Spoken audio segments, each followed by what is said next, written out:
அதிமுகவில் தற்போதுள்ள தொண்டர்கள் காங்கிரஸில் வந்து சேர்ந்து விடுங்கள் என தமிழ்நாடு காங்கிரஸ் தலைவர் திருநாவுக்கரசர் அழைப்பு விடுத்துள்ளார். காமராஜரின் 115வது பிறந்த நாள் விழாவை முன்னிட்டு விருதுநகரில் தமிழக காங்கிரஸ் சார்பில் பொதுக்கூட்டம் நடைபெற்றது.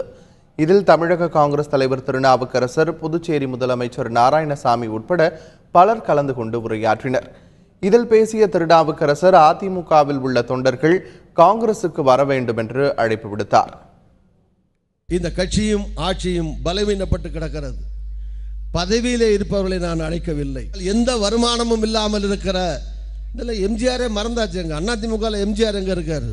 அதிமுகவில் இருக்கக்கூடிய அடித்தளத்தில் இருக்கக்கூடிய எதையும் எதிர்பார்க்காத தொண்டர்கள் வந்து சேர வேண்டிய இயக்கம் காங்கிரஸ் கட்சி. எனவே காங்கிரஸ் கட்சிக்கு வாருங்கள் என்று அவரை எல்லாம் அன்போடு அழைக்கிறேன்.